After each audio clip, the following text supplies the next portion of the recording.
Okay, Madam Chair, we're into regular board meeting. If you'd like, I can give a quick update as to status. Probably at least take roll to start brewing. So, Okay, Mike suggests we take roll. So, Okay.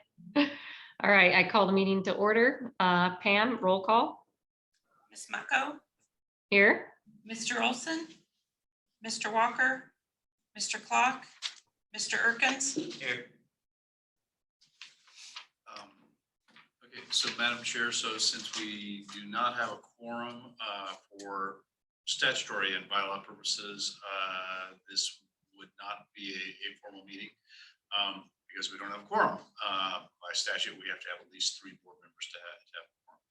But we have noticed it, and therefore the public is able to sort of attend to the extent this were a meeting and hear the discussions. And so effectively for open meeting law purposes, this is a meeting, but for district purposes, it's technically not a meeting. So you're able to, as long as the public can hear all this, we're able to have discussions. Obviously, you can't take any action because you have no quorum, and technically there's nothing you can actually do here in terms of action, but we can go ahead and have people make presentations. You can certainly ask questions. It's just effectively the equivalent of an information meeting because you're unable to take action. All right, thanks. So I guess with that in mind, changes or additions to the agenda would be anything that's listed as an action item is no longer an action item. It would be discussion only because we cannot take action since we do not have a quorum today. So Madam Chair, what I might do is highlight that the revised agenda was sent out by Pam the other day. It's still listed an audit presentation, a legislative update, and alley. So to your point and to Mike's, the audit presentation was actually pulled totally since it takes full board action to approve the audit. So we're going to move that to the April board meeting. The legislative update. Sullivan Rehberger is here, but in discussions with them, again, in the best interest of the board information, I had suggested that perhaps, and since there's potentially a week left in the legislature, that we wait and get maybe a full, a more comprehensive report from Sullivan Rehberger at the April meeting as well, which would mean taking that off the agenda as well.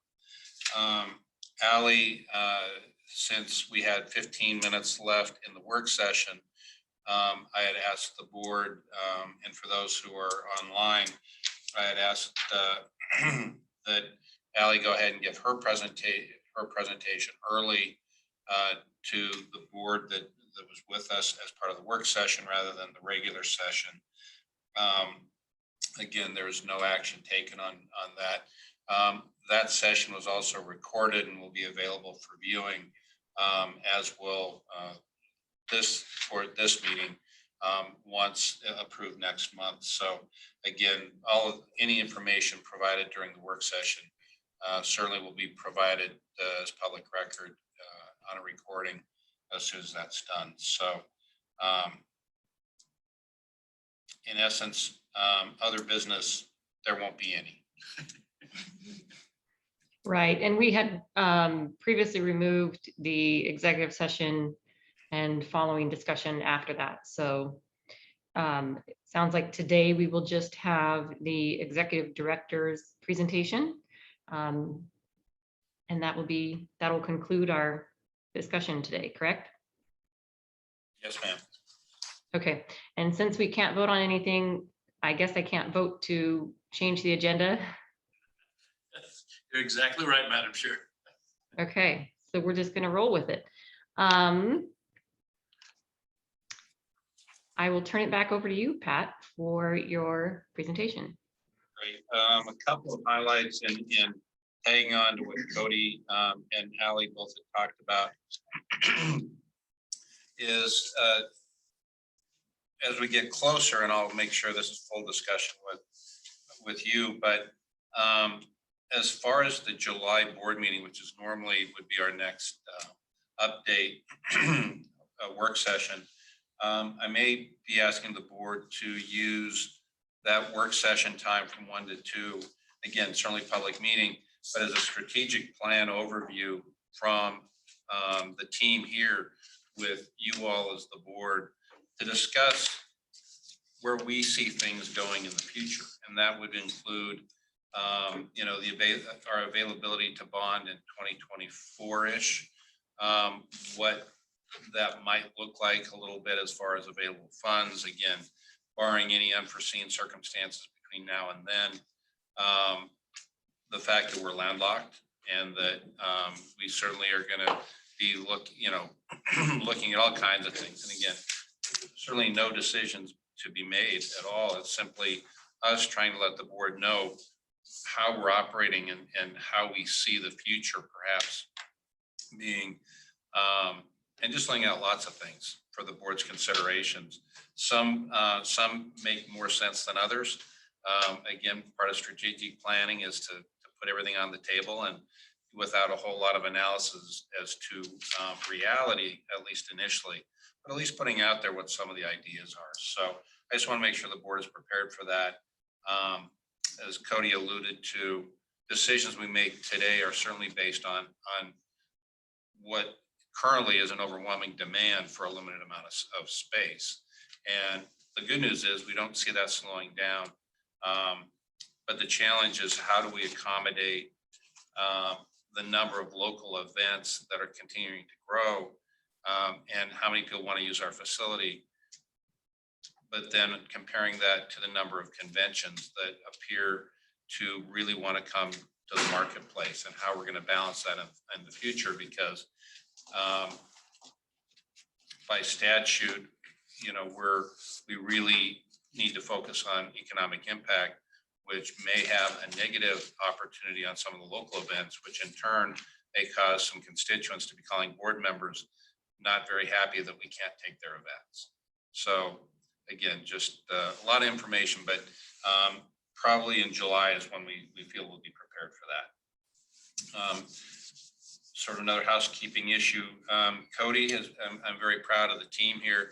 There were several nominations put to the CVB for the Rose Awards in several categories. Cody has been nominated for Manager of the Year and remains on that ballot. And Kay Dillon has been nominated under Attractions. So both of those are moving forward through the balloting process. So we're asking everybody to vote often for both of those folks. And the Rose Awards will be held here this year. So again, we encourage the board to certainly join us for that. So there we go. A couple of highlights, as you've already heard, February was a strong month with some great events, several all hands on deck events. In the next 2 to 3 months, several more all hands on deck events. So we're looking forward to that. Although, while again, as Cody talked about, we're one team here, and it doesn't really matter what the name tag says. We do need people to, the exempt team to still be able to do their job. So we're continuing to try to find, more employees to help make sure that we can give them hours, but let the exempt team do what we need them to do as well. So double-edged sword, but it's great news because as you've already heard, the rest of the year is looking great. Short-term demand is picking up significantly. Q3 could be a record with a full July, and Q4 has very few available dates. October right now has 3 dark days. One is Halloween and the other 2 are Sundays. And so November is filling up, and December already has high demand for Christmas parties. So again, barring any, craziness that, potentially could happen, we definitely, we're definitely moving towards a great year. There are, however, some large companies that are still restricting travel, although this is sort of old information. It was from a travel advisory committee that Chris and I are on meets at the chamber. So this is a few weeks old now. But at the time, there were still some major corporations that have a seat at the table locally that at the time were still not allowing their people to travel. My wife works for Boise Cascade Corporation, and they're starting to open up some opportunities to take a look at travel back to Canada, to some of their plants in Quebec area, and then some areas down in Georgia and Mississippi. So nothing is definitive with them, but at least they're discussing the opportunity to get back on the road. So hopefully that will continue, because so many of our convention attendees come from out of state. And so we do rely on certainly the opportunity for those people to get here. Good news is it sounds like there are more and more discussions of lifting travel restrictions. I think the latest is April 18th for masks on airplanes and that sort of thing. So again, we continue to look at that as an opportunity as well as an obstacle.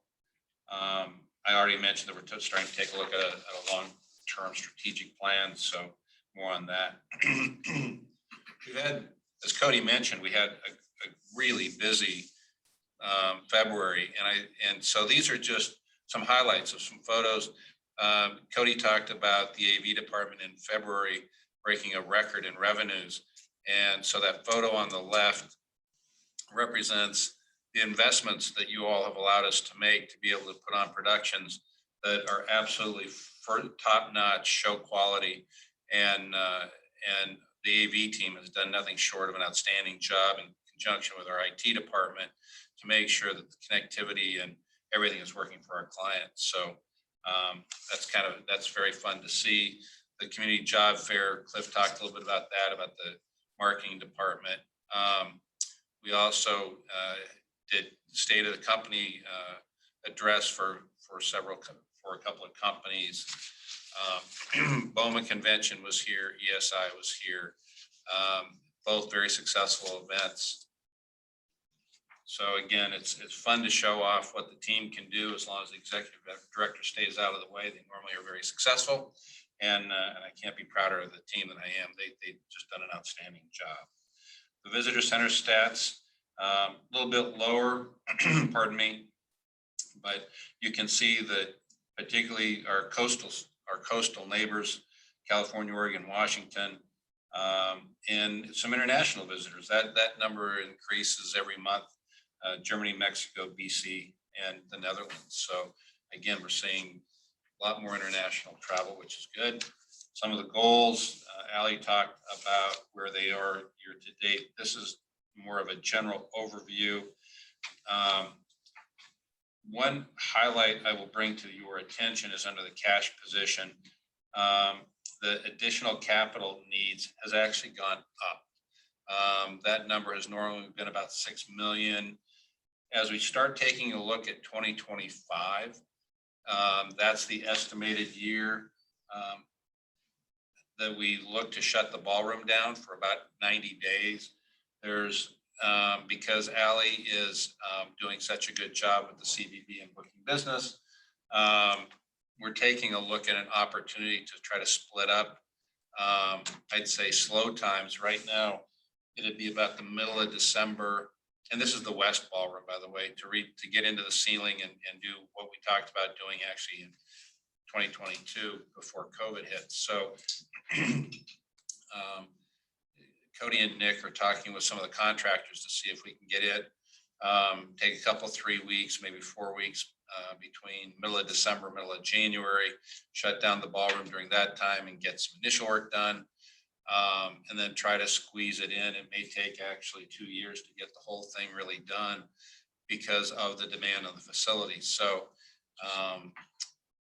I did want to make sure that number was put in there so that, you know, the public, whoever reviews these financials or whoever listens to our meetings, that they understand as we look forward to maintaining the facilities, both east and west, those demands increase. And subsequently, the revenue, while great that we have cash on hand, the demand on that cash to maintain the facilities on at least a rotational basis will continue to be there. So again, while it's great to have the cash reserves, there is a demand on that cash that that everyone needs to be aware of. We've started including this again. I appreciate Anne Marie starting to insert these again. We were doing this pre-COVID, and so we're trying to keep the board and the public aware of how we are doing. As you've already heard, February was a phenomenal month. December was the second worst December in the history of the center. 2020 was the worst. However, based on the revenue we did in February, we're back to being at budget year to date. So that tells you how strong of a first and second quarter we're facing. So again, good news. I think that a lot of these numbers, even under the forecast, as you know, we tend to forecast conservatively. So my goal is to make sure, and the teams, quite frankly, that we either hit or exceed the goals by year end.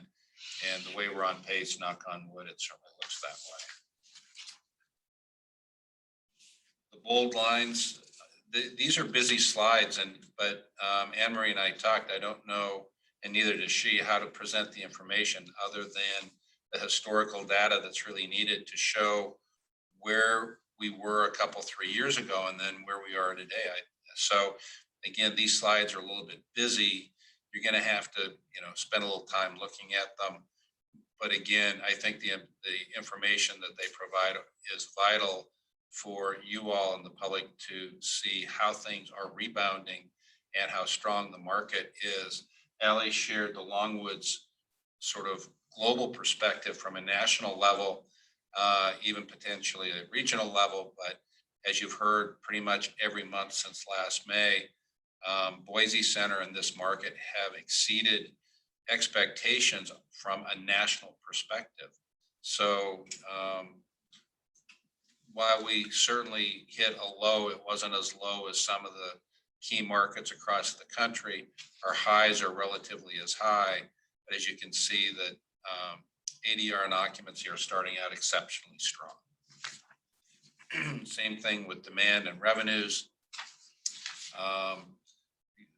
As I mentioned, a couple of busy slides, but we have to have that information in there about where we've come from.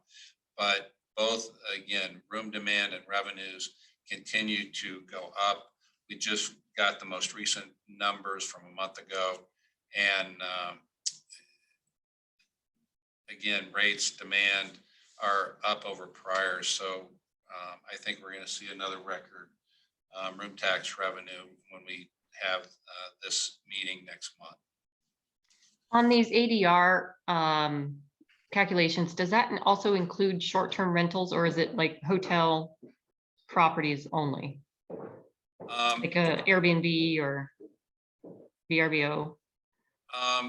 The Smith Travel Report, they don't have any short-term lodging properties that report.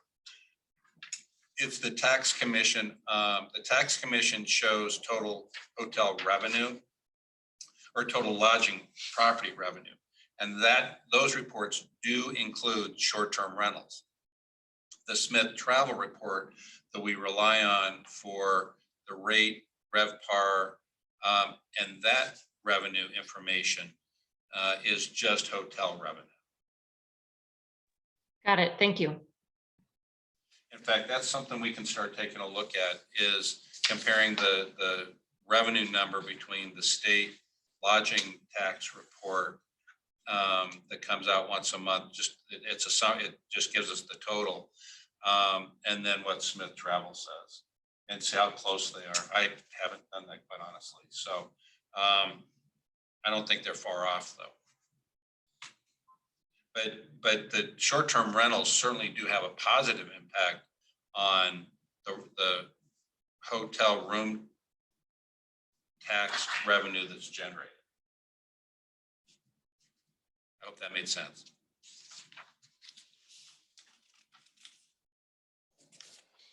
I won't spend a lot of time on this since Allie has already talked about it. I think the takeaway on this particular slide sounds like sort of a broken record, but I like it. The future's looking bright.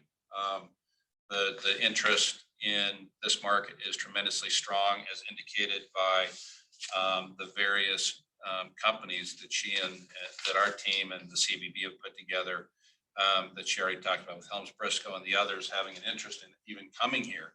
That again, as she said, Kay and the other team have normally had to travel to those.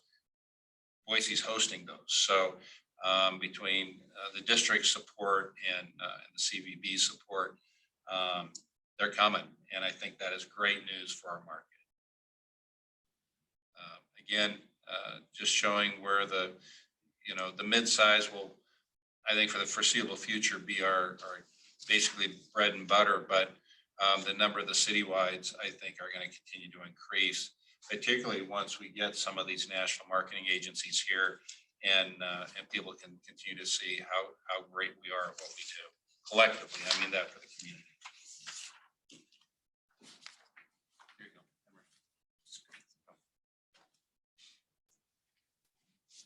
Good afternoon, Madam Chair and Director Erkins. Thanks for your attendance.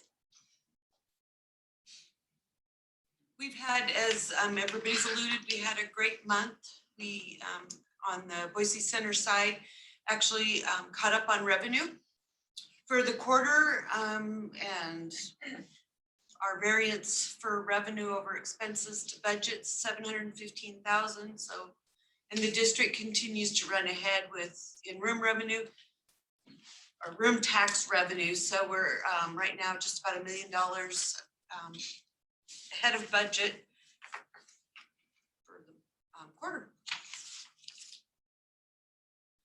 You can see here, looking at the second row to the left, we are at almost $1.7 million in lodging revenues.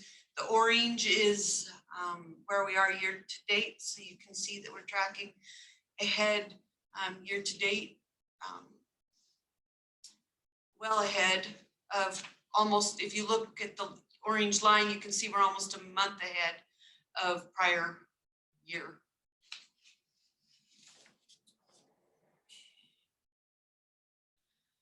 Our monthly operating revenues were $829,000 for the Boise Center. We were above budget by $232,000. That makes February one of our top 10% months, and the amount of $829,000 is consistent with February of 2018, 19, and 20. Our revenues exceeded budget by 39%, despite the $48,000 in lost revenue for canceled events due to COVID. We have record revenues for AV that was $210,000 for the month. Food contributes about 46% of revenue and continues to be the highest revenue generation for the center. We've had a nice turnaround in direct labor.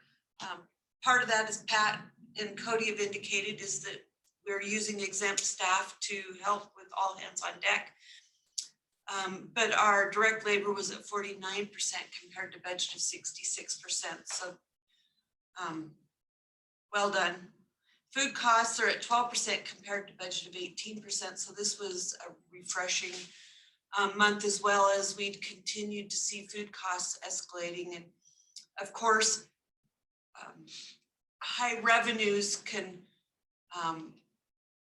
offset a lot of costs, and that is the case too. We have fixed costs in a lot of cases, and so the higher revenues helps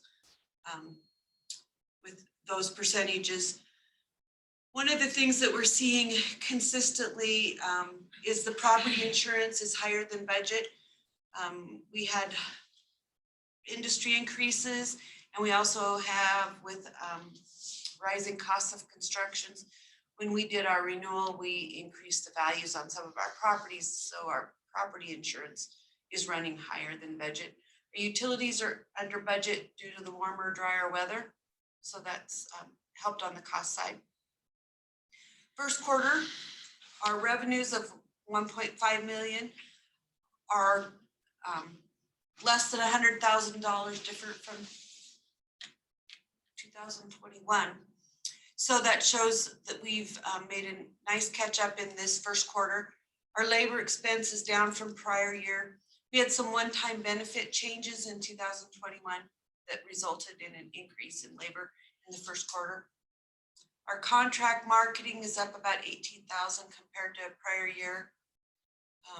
Again, just continuing to do promotions to continue to attract companies to Boise.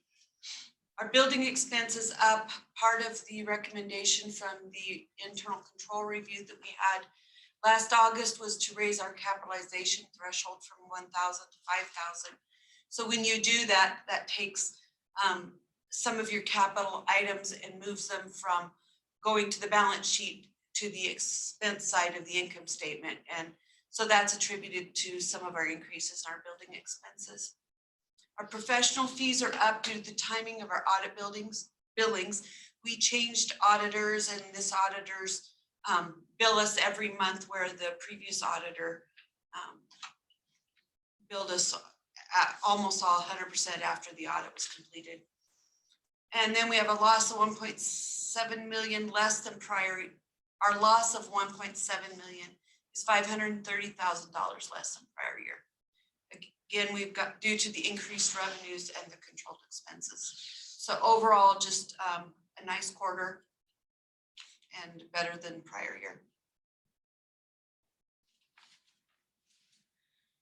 Here's our square foot utilization by month. As you can see, the optimal target range, which is the blue. And if you look at, you've heard everybody talking about July and August, and you can see how the black is what we're forecasting for this year and the blue is what we're forecasting for next year. And you can see, especially if compared to prior years, that those are up. So especially in July.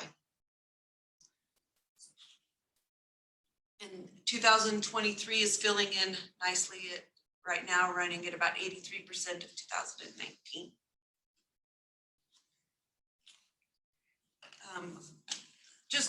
I don't have a slide on this one, but I did want to just maybe go over some of the financial updates that we're working on in the financial department. Joanne Camberary Smith, who is our senior accountant, has given her notice that she's retiring. So we are in an active search for a senior accountant. The search is slow, so if you guys know of anybody that would be interested in a senior accounting position with the Boise Center, please send them my way. I would appreciate that. We are working on an RFP for investment services after the last board meeting where Director Olson asked us to move forward with that. I have sent out the RFP to the Finance Committee. So if the Finance Committee could take a look at that and get their feedback back to me, we will continue forward with that. We finished up the audit and have the audit report completed, and so we'll be happy to present that next month. Also, Pat and I have had some discussions about, you were asking about the short-term VR vacation rentals, Kristen, and we've had some discussions about perhaps hiring somebody to do an audit of those rentals to make sure that we have compliance, and we're just discussing about how to approach that and working with the Idaho State Tax Commission to see if they can help us with that. Along those lines, Henry, who is in charge of enforcing that? Is it the state or is it us? We've contracted with the state to provide those services. They will, but I don't believe, and Pat, help me out here, but I don't believe there's ever been an audit that's been done that goes and looks at the books to make sure that people are in compliance with the reporting. So that's our thought, is that we would, did some research, we found some information which would indicate that we have a potential to have, you know, like $300,000 in tax revenue on an annual basis if we had a certain percentage of short-term rentals that weren't reporting, which would give us an indication that it would be worth our time to hire somebody to do an audit. Just very, very preliminary in our evaluation at this point. Like, we still need to have those conversations with the State Tax Commission. But my understanding without that conversation is that if we wanted to do some audits, that probably would be on our end versus them. Kristen, And the new city code regarding that, I'm not sure when that goes into effect. Is it 30 days to where they, require licensing? And, if there's a way to piggyback on them, I think they have to have a $80 license for a vacation rental and provide some information to the city. And so that might kind of go in conjunction with trying to figure out, of course, that's just the city of Boise, where we have a little bit larger scope. Kristen, couple of things. The state traditionally had done audits. I remember back in my hotel days that the state would actually come in and do a compliance audit. Due to staffing and that sort of thing, I don't think they've done them for years. But it appears that the hotels in the marketplace are reporting, as well as the larger third-party companies like VRBO and some of the other ones.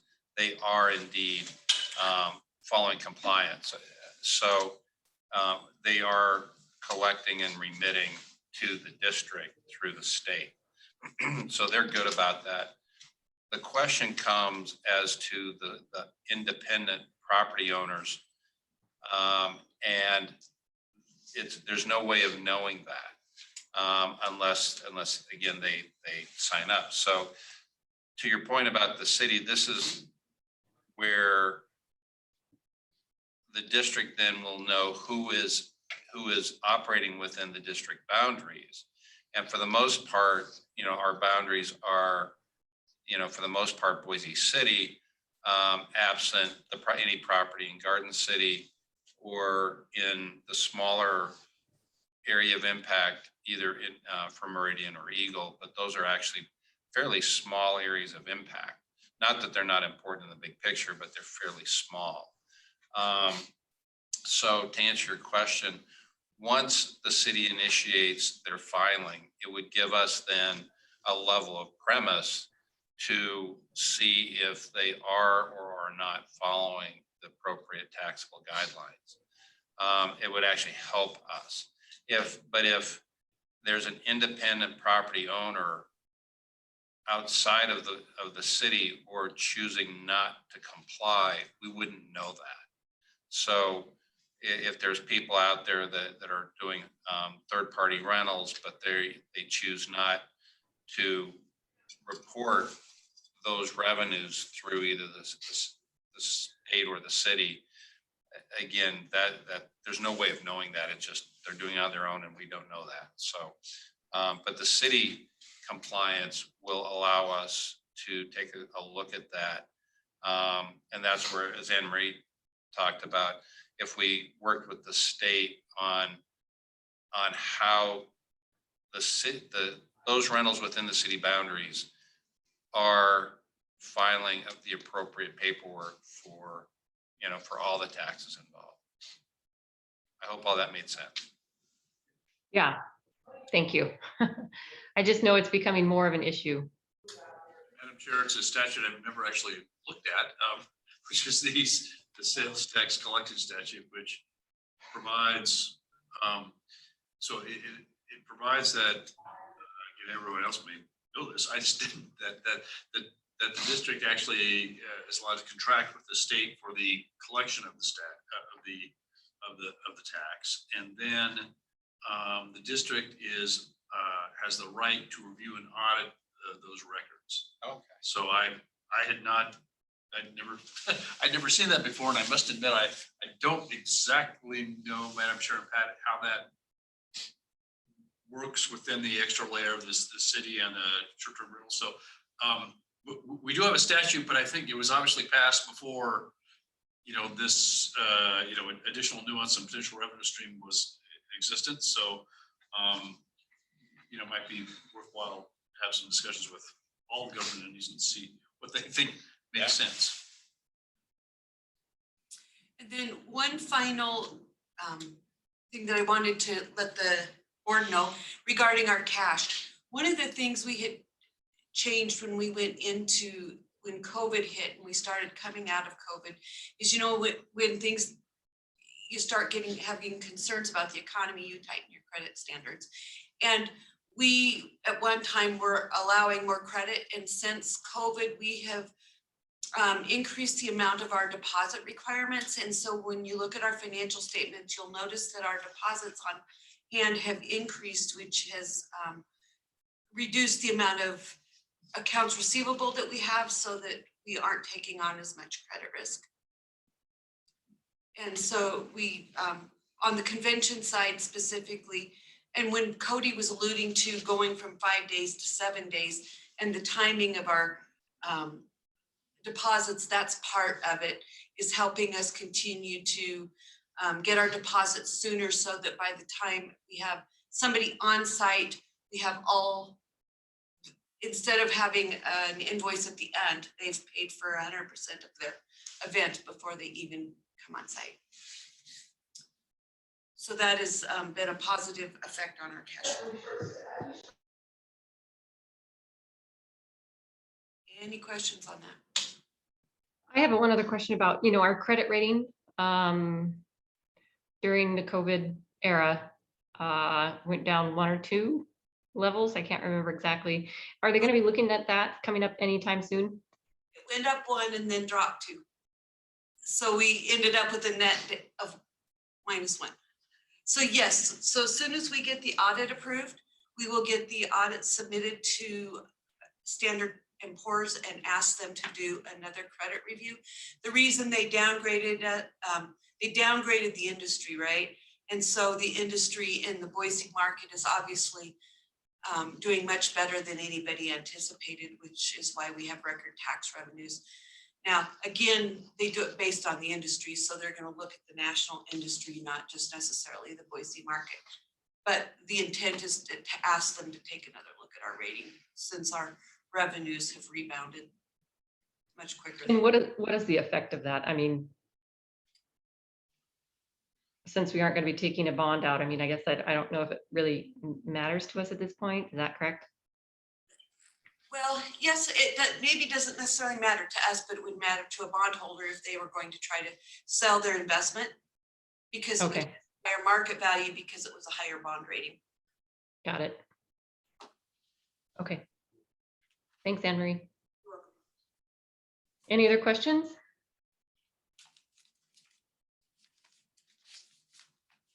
Okay, since I can't vote to accept it, I guess, is there anything, Pat, that other discussion items that you guys had? This is Mike again. I just mentioned, we are technically by statute supposed to have a meeting every month.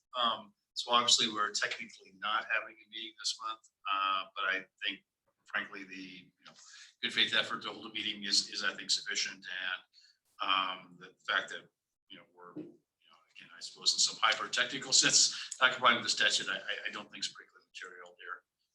So as long as we stick to our normal schedule of having regularly scheduled monthly meetings, I think we've discharged our obligations. All right, thanks, Mike. I think that's Nothing. Okay. Nice to see all of you lovely people, and we hope to see you again next month. Tune's the next work session, by the way. Thanks, Kristen. Yeah, thanks. Thanks, Chase. Oh.